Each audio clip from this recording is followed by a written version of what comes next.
नमस्कार शेतकरी मित्रांनो, आपल्यास कळवण्यास आज मला अत्यंत दुःख होत आहे।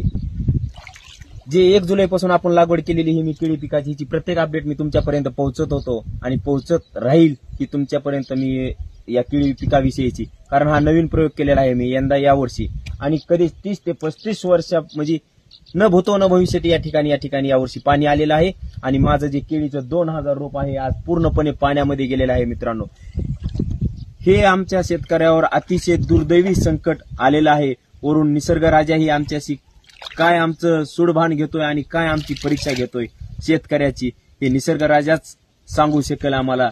आणि येणाऱ्या काळामध्ये हे माझं पीक जे जोमामध्ये आज आलेलं पूर्ण पाण्याने गेलेलं आहे। मित्रांनो, खरंच मी आज दुःखी आहे, इतक्या माझ्या वेदना आहेत माझ्या मनामध्ये की जे मी तुम्हाला प्रत्यक्षात माझ्या शब्द सुद्धा नाहीत माझ्याकडे या वेदना सांगण्यासाठी। हसत बोलत पीक इतका शेतकरी आपला कष्ट करून अतिशय जोमामध्ये उभा करतो आणि येणाऱ्या संकटाला सामोरे जाण्याची ताकद ही फक्त शेतकऱ्यामध्येच आहे बरं का। शेतकऱ्यांनो, जेवढं संकट आलं हे काय एसी फिसी मध्ये बसून नाही।